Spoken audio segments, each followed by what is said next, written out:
The Westinghouse Broadcasting Company brings you The Sound of War, the actual sound record of World War II. 2,191 days from the time Hitler's Panzer divisions moved across the Polish borders to the ceremony of the Japanese surrender aboard the United States battleship Missouri in Tokyo Bay. World War II, the most terrible period of death and destruction in the long history of man. World War II, a drama preserved for all time through the medium of radio, an era never to be forgotten.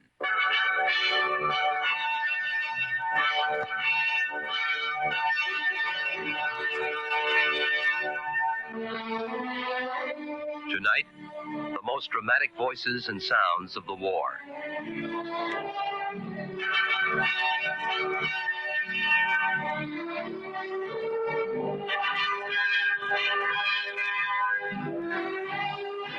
World War II was the first conflict in the history of man to have preserved for all time the sound record of its terrible, tragic moments. It is an unequaled record, for the course of the war is easily heard in the voices and sounds of the men and women and children who lived and died. And in their voices and words are sadness, hope, and eventual joy that was the transition from frustration and defeat to complete victory. This, then, is the war as we know it, with the people, many of whom have long since gone, who lived its terrible moments.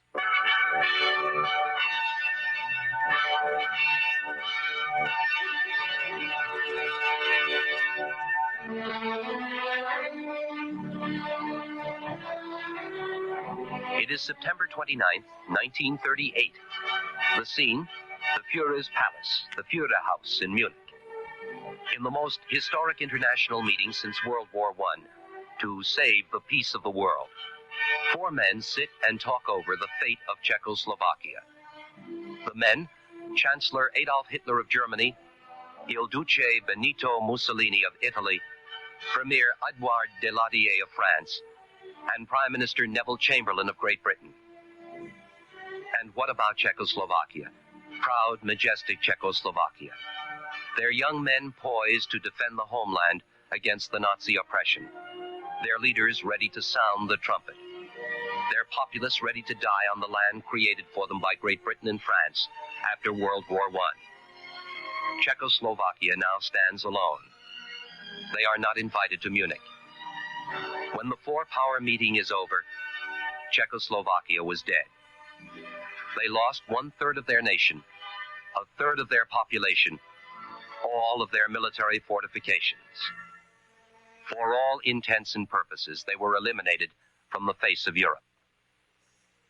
Returning to London, Chamberlain waved the famous White Agreement paper that would result in peace in our time. This morning, I had another talk with the German Chancellor, Herr Hitler. And here is the paper which bears his name upon it as well as mine.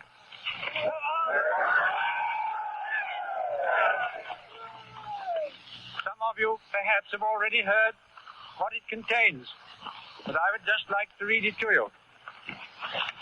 We, the German Führer and Chancellor, and the British Prime Minister have had a further meeting today and are agreed in recognizing that the question of Anglo-German relations is of the first importance for the two countries and for Europe. We regard the agreement signed last night and the Anglo-German naval agreement as symbolic of the desire of our two peoples never to go to war with one another again.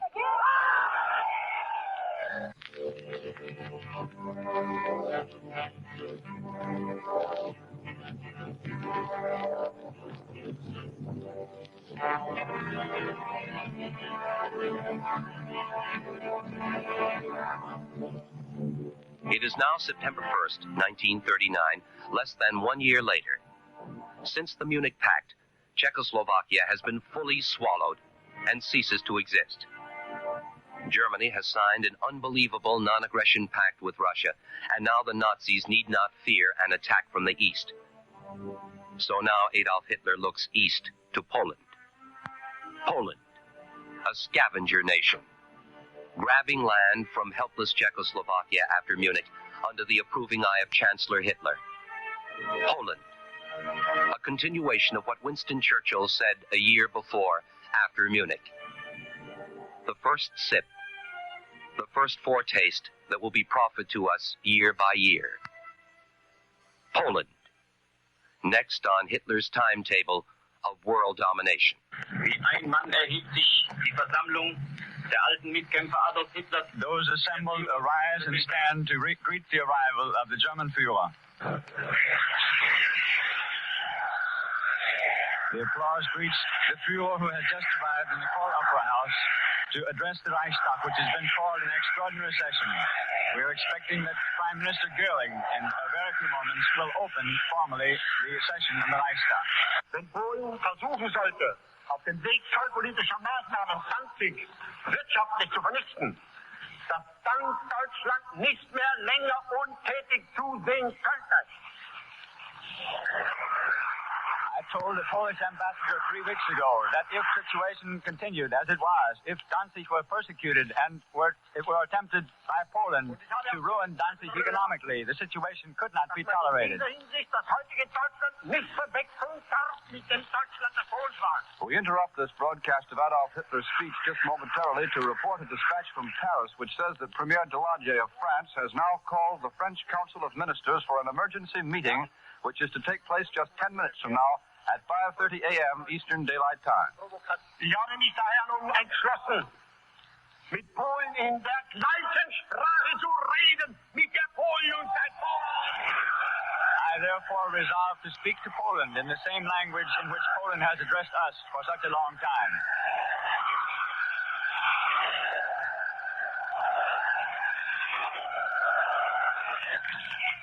Sie wissen, dass Russland und Deutschland von 2 verschiedenen Doktrinen regiert werden. Es war nur eine Frage, die geklärt werden musste. Once again, we interrupt very briefly this talk by Chancellor Hitler to announce that in London, Parliament has been summoned to meet at 6 p.m. in London, which is 1 p.m. Eastern Daylight Time today. Nicht nach Deutschland transportieren gewinnt. Im selben Augenblick sehe ich keine Veranlassung mehr, dass wir auch noch einmal gegeneinander Stellung nehmen sollen. I see no reason, says Mr. Hitler, why Russia and Germany should have been enemies any longer. Polen hat heute Nacht zum ersten Mal auf unserem eigenen Territorium auch mit bereits regulären Soldaten geschossen. Poland, for the first time this evening, has shot at regular soldiers upon our territory.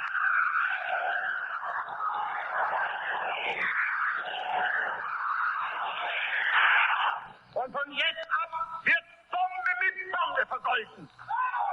From now on, bomb will be met by bomb. Sieg Heil to the Führer.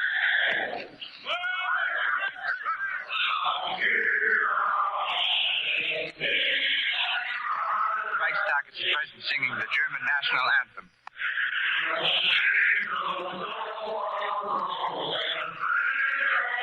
Deutschland, Deutschland über alles.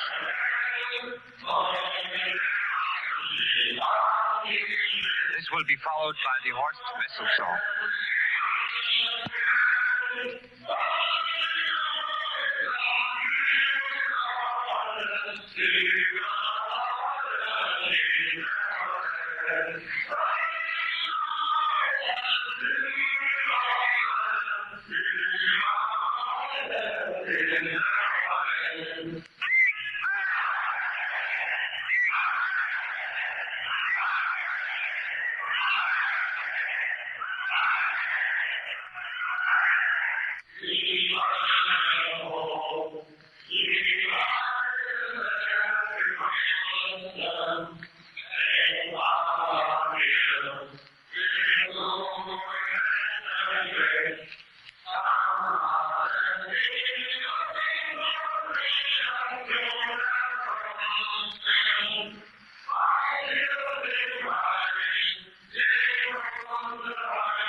through, Germany attacked Poland on September 1st, and the world waited for the moves of France and Great Britain. After 2 days of furious negotiations between London and Paris, there was no turning back. The two allies would honor their treaty with Poland. They would march against Germany. Prime Minister Neville Chamberlain spoke to the British Empire. This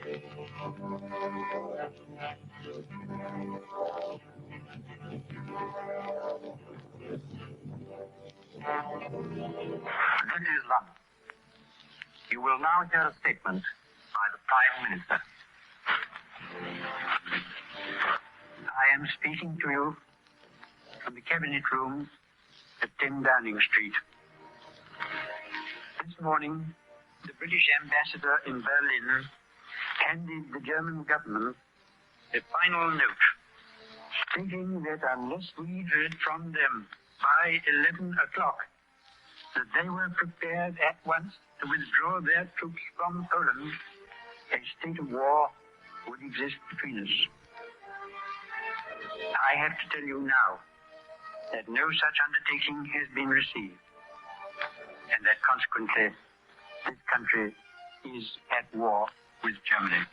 You can imagine what a bitter blow it is to me that all my long struggle to win peace has failed. Yet I cannot believe that there is anything more or anything different that I could have done that would have been more successful. Up to the very last, it would have been quite possible to have arranged a peaceful and honorable settlement between Germany and Poland. But Hitler would not have it. He had evidently made up his mind to attack Poland whatever happened. And although he now says he put forward reasonable proposals which were rejected by the Poles, that is not a true statement. The proposals were never shown to the Poles, nor to us. And though they were announced in the German broadcast on Thursday night, Hitler did not wait to hear comments on them, but ordered his troops to cross the Polish frontier the next morning. His action shows convincingly that there is no chance of expecting that this man will ever give up his practice of using force to gain his will. He can only be stopped by force.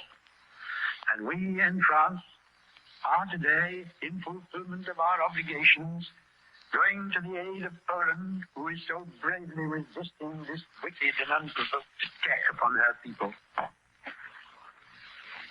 We have a clear conscience. We have done all that any country could do to establish peace. But a situation in which no word given by Germany's ruler could be trusted, and no people or country could feel itself safe, had become intolerable. And now that we have resolved to finish it, I know that you will all play your part with calmness and courage. At such a moment as this, the assurances of support which we have received from the Empire are a source of profound encouragement to us. When I finish speaking, certain detailed announcements will be made on behalf of the government. Give these your close attention. Now, may God bless you all, and may He defend the right. For it is evil things that we shall be fighting against. Brute force, bad faith, injustice, oppression, and persecution. And against them I am certain that the right will prevail. And now into our studio has just come Mr. Elmer Davis. Mr. Davis, I don't know whether you heard Mr. Chamberlain's statement or not. We've all been assembled here so hastily. You did hear it, and so perhaps you would like to come over here to the microphone and take over for a few moments, would you, sir? Very little to add to the facts in this case.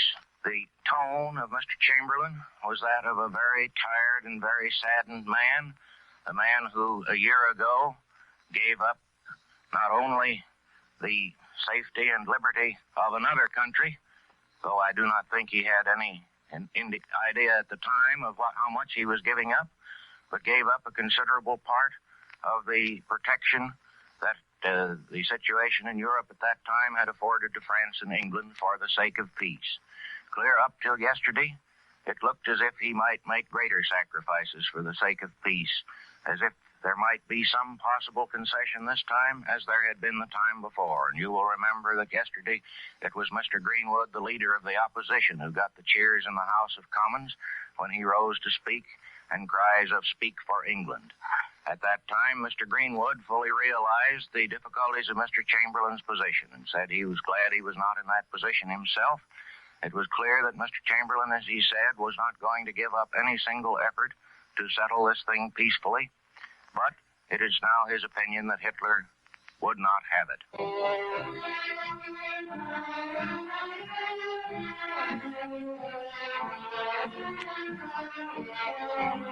In the United States, Americans were in the midst of a long Labor Day weekend. President Franklin Delano Roosevelt spoke to the people by radio. My countrymen and my friends, tonight my single duty is to speak to the whole of America. Until 4:30 o'clock this morning, I had hoped against hope that some miracle would prevent a devastating war in Europe and bring to an end the invasion of Poland by Germany.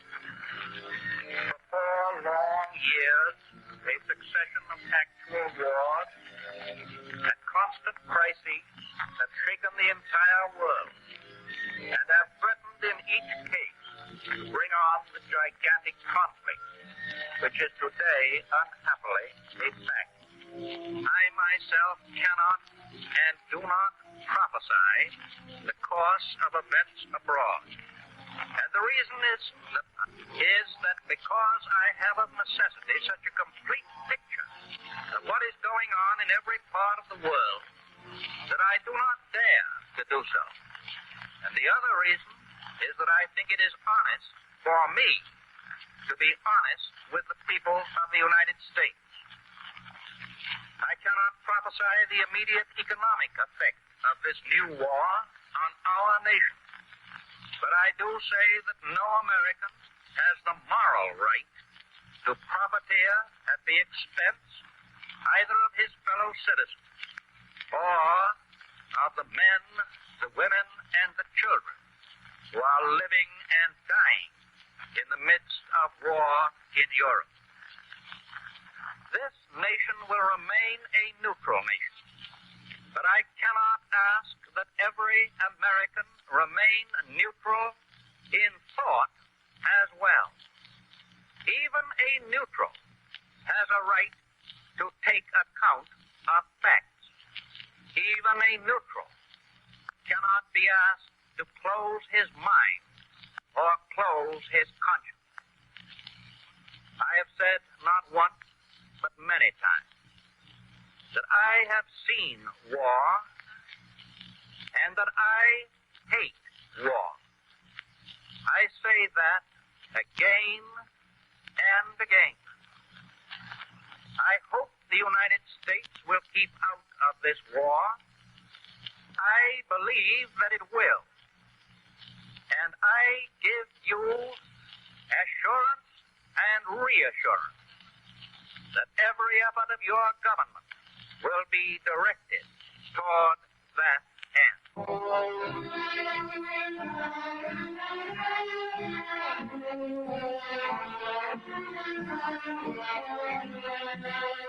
As the war moved in, there were young voices and sounds. Children were evacuated from Great Britain and sent to the United States and Canada. There were transatlantic phone calls at Christmas.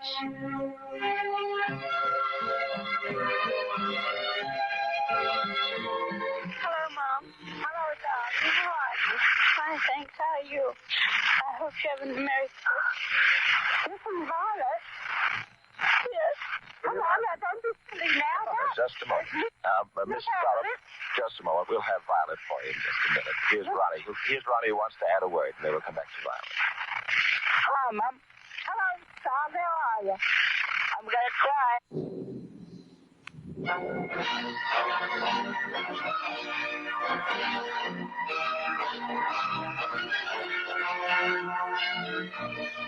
Also from the Empire, there were the voices of the daughters of King George VI, Elizabeth, later to be Queen, and Margaret Rose.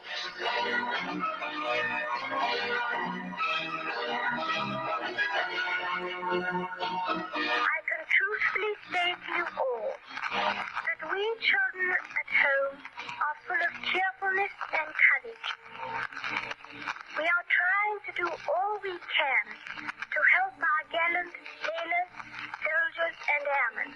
And when peace comes, remember, it will be for us, the children of today, to make the world of tomorrow a better and happier place. My sister is by my side, and we are both going to say good night to you. Come on, Margaret. Good night, children. Good night, and good luck to you all.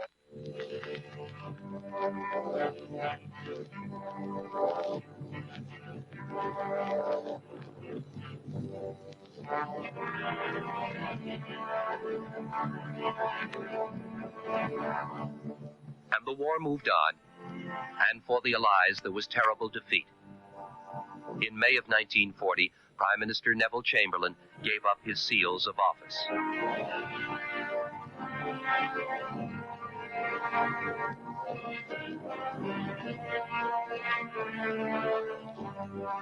It was clear that at this critical moment in the war, what was needed was the formation of a government which would include members of the Labour and Liberal oppositions. His Majesty has now entrusted to my friend and colleague, Mr. Winston Churchill, the task of forming a new administration on a national basis.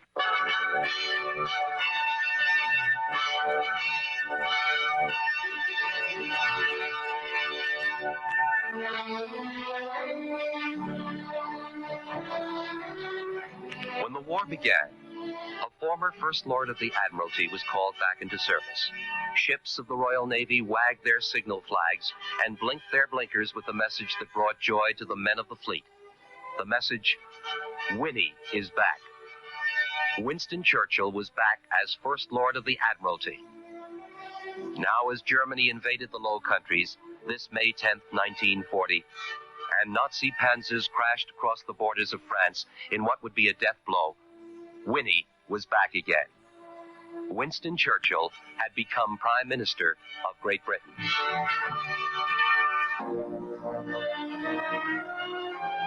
I speak to you for the first time as Prime Minister in a solemn hour for the life of our country, of our empire, of our allies, and above all, of the cause of freedom.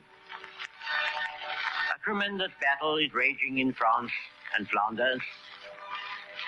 The Germans, by a remarkable combination of air bombing and heavily armored tanks, have broken through the French defenses north of the Maginot Line, and strong columns of their armored vehicles are ravaging the open country, which for the first day or two was without defenders.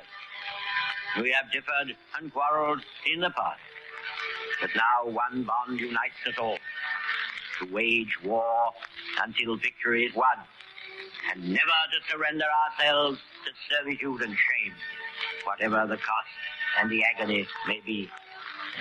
If this is one of the most awe-striking periods in the long history of France and Britain, it is also, beyond doubt, the most sublime.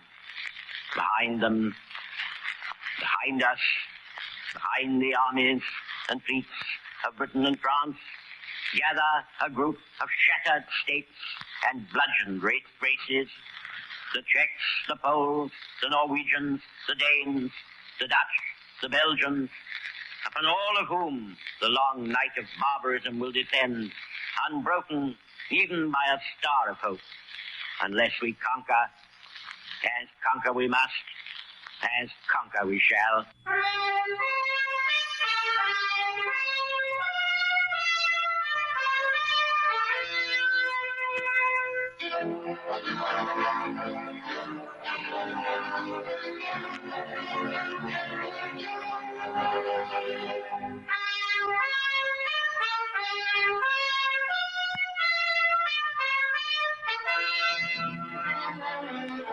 The Westinghouse Broadcasting Company has brought you the voices and sounds of World War II, the most dramatic and tragic period in the history of man.